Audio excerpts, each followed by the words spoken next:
Okay, this is August 29th, and this is my garden tour for August 29th. Here you can see one eggplant. It grew pretty big in this pot, and here is the other eggplant. These guys have been really prolific this year. This is, like I said, August 29th, 2020. And so, like everyone, I have been excitedly doing gardens. Here are my carrots. They've been absolutely amazing, amazing, amazing. Let me see if I can get this guy up. See this carrot? Straight. They grow in buckets. The buckets are super easy to grow carrots in. I'll definitely do this again. Here are my leeks. Leeks also grow really well in buckets, but they have to be transplanted because they're too thickly planted right now. You can look down here and see their little roots. Let's see. You see their little roots? They're starting to get bigger right there. So you saw that compared with my finger. And then eggplants. So these are the pots. This is pak choi that I let go to seed earlier, and something's been eating it, you can see. But also, see all those seed pods? I'm waiting for them to dry. This is something I'm definitely going to plant every single year, as many places as I can. And it's excellent in stir fry. And salads. Even in the heat of the summer, it didn't get bitter. It was really good. Okay, so over here is delicata squash. You can see one of them right there, and I've got another one. I just kind of have to hunt for them. They're kind of trying to grow underneath my stairs here. And it's been raining a lot, and this to me looks like some mildew on here. Let's move this guy so he doesn't grow right into the dirt.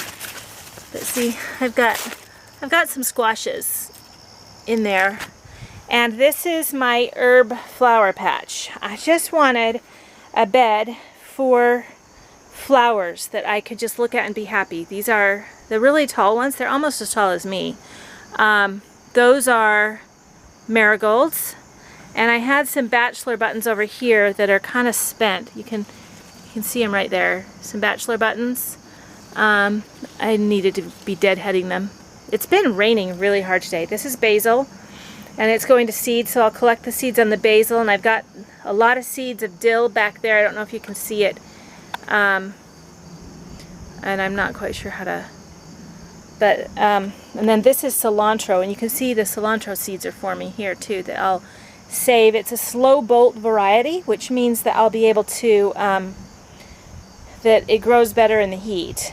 Also, here are my nasturtiums. These guys produce seeds really well. Here's one right there, and the seeds will dry just on the plant or down in the dirt. Right here, see, the nasturtiums have gone crazy everywhere. These are more delicata squash. That one looks beautiful. And these, I tried to replant some zucchini, but they're not really finding their way up. This particular planter is just the municipal compost, and I don't like it. I'm going to pay for my compost from now on, even though that costs money. So these hoops, these low hoops, are what I did yesterday. I put them on 2 boxes, and I'm going to put them on 2 more. See how I attached them? They are just a clamp that I screwed into the side of the bed, and then I put the PVC on. I've got 2 on each side, and I've got 5 hoops for a 8-foot by 4-foot bed. This is beans. There are some leeks in here. You can see there's a leek right there trying to grow. And there are beets. And one thing that I saw really interesting about beets, so these beets that I planted in here were really leggy. I multi-sowed them inside, and they were too far away from the light, so they got super leggy. But if you look at these leggy beets, So they were really leggy, but now they're bulking up. And I'll bet I'll get some, I don't think they're gonna be, so these guys aren't bulking up yet. But some are bulking up. And I'll bet I'll get some beets from them. In the meantime, I can of course harvest the greens and put them in stir fries or salads. I love beet green salads. And then, as you can see, my beans are doing really, really well. This is a second succession of beans. I'll show you the first succession soon. So over here, this, I was looking for some T-posts and found these dumb guys. But they weren't expensive, so I bought them, and then I just put a fence up in between, because here I have, see, look, my baby peas are starting to hold on. These are, again, it's August 29th, and I've got peas for my fall planting. Let me help these guys come over. I've got peas coming up for my fall planting. I have to help train them. There. And I've got baby carrots coming up. I did this with the board method. And then I've got leeks here.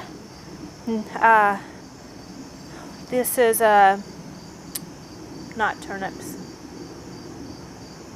Parsnip. I always get those mixed up, but parsnip. And you can see that I thought I would use a soaker hose, but I really hate soaker hoses. They compact the soil and they don't seem to really water where I want to water. So now this leek is doing way better than the one over there that has less room. So I am not going to do soaker hoses again. I just hand water and just water deeply about once a week. I usually count to 24 on each plant before I move on. So this right here, I've been pulling it up because it's kind of late in the season, but this is my purslane, and it came up just voluntary because, you know, purslane's a weed. But it's also one of the most healthy vegetables, and I love it in salads, and I understand you can pickle it. I've put it in stir fries too. And then here is more pak choi that's coming up, and this is baby stuff, and it's really, really yummy. Some beets. Okay, this is my asparagus bed, but I know this isn't asparagus. This is asparagus. This asparagus came up from seed, or I planted the seed inside, and now a bunch more is coming up. So this seed I planted outside, same as the seed I planted inside, and this one was huge, and I planted this one from rhizome. Okay, so this is the rhizome is Jersey Night, and this is Martha Washington. So I have two varieties of asparagus. And then I've got Brussels sprouts and broccoli here. And as you can see, my brassicas have been eaten badly. This broccoli, it might even form a head. I don't know. Or no, this is a Brussels sprout seed. You can see down there, you can see the little sprouts forming. Is this a broccoli? I don't know. It's hard to tell until they start really coming up. But, okay, so this is definitely a broccoli.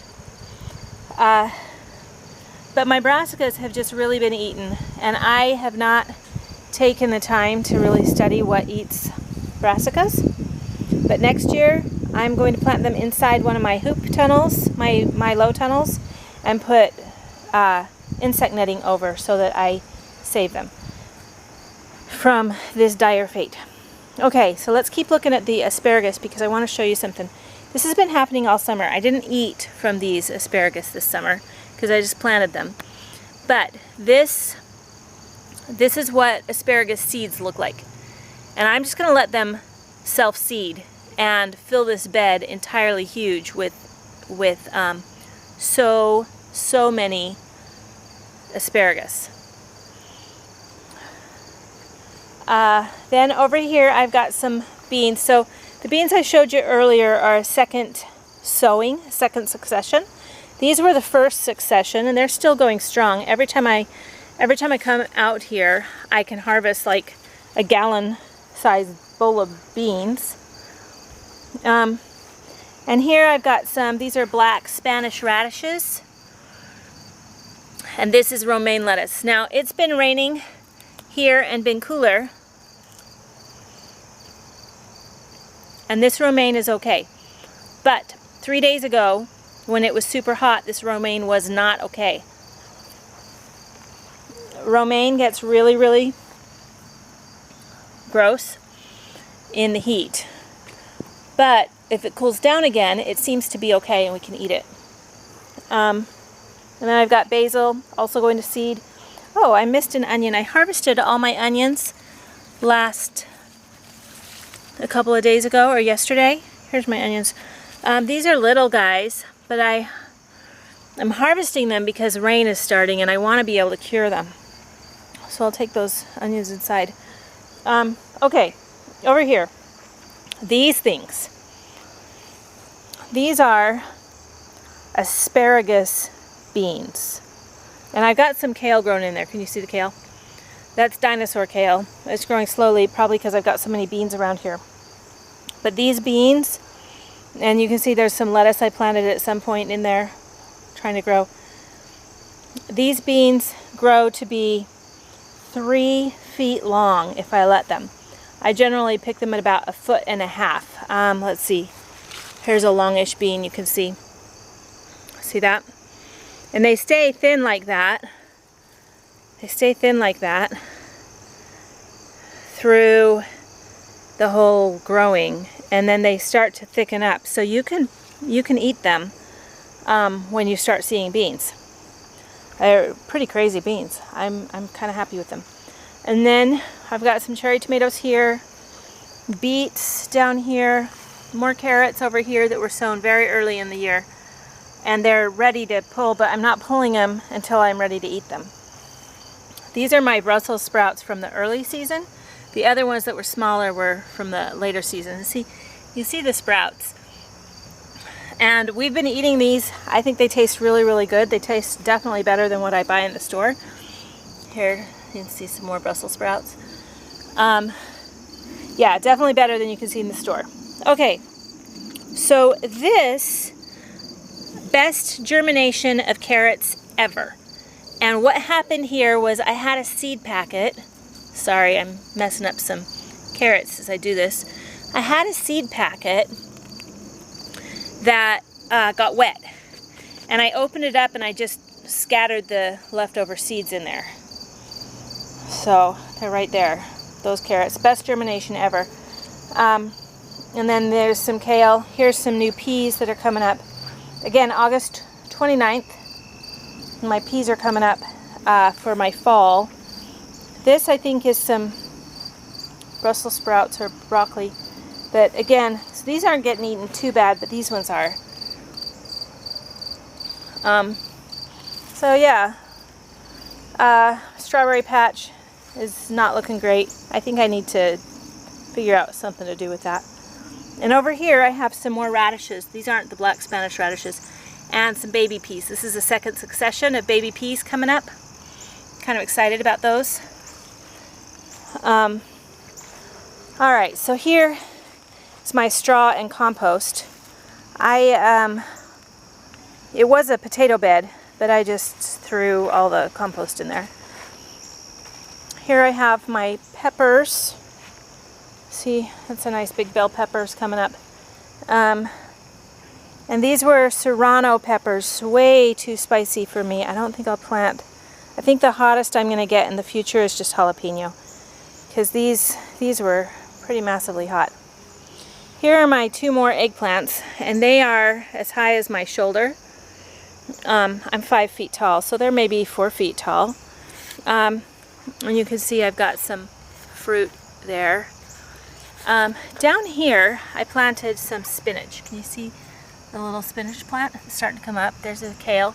And this is Swiss chard I planted early in the season, and it's kind of just been soldiering on all summer long. This Swiss chard is good, doesn't get bitter, excellent in stir fries. And then over here I planted, this is Bright Light Swiss chard. See that? And I've got some beets over on this side. And I've been growing cantaloupe. My husband didn't even know I was growing cantaloupe. I told him today and he was like, what? Really? You're growing cantaloupe? So, and aren't these gorgeous? I am just loving my marigolds. So I had some bugs coming onto my eggplant here, and so I transplanted these marigolds from other places in the garden, and they just have taken off and become absolutely enormous here and everywhere I put them. Like, they got droopy for a day and then they just grabbed hold and have just gone nuts, and I am just loving the color. So I'm expecting there's gonna be like a Serrano heaven here. Look at all those flowers, as long as they're getting pollinated. I don't know if they are. So this is the other side of that one tomato I showed you, and it's getting late in the day. I'm not really harvesting anything right now, but and then these are poblano peppers, and I kind of hoped that they would be sweet, but they are not sweet. And peppers, but they're doing really well. I mean, they're 4 feet tall as well. This was my onion patch, and I harvested it yesterday. I think I'm going to transplant a bunch of leeks into here because it's inside of another low tunnel. See that?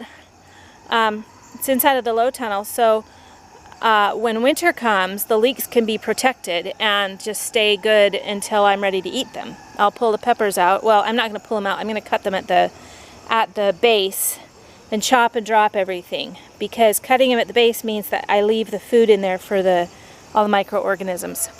Here's another sowing of green beans, and I have a million green beans. They've been such a plentiful harvest this year for green beans.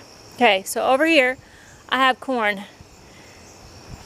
This corn has a story. It is like 10 feet tall. Can you believe it? And I planted it with beans, and it fell over in a storm, and I kind of tried to prop it back up, and it just kept going. It got eaten by animals, and it kept going. It got propped up and kept going, so some of it has not done as well because it broke, the stalk broke. And back here you can see it kind of struggles.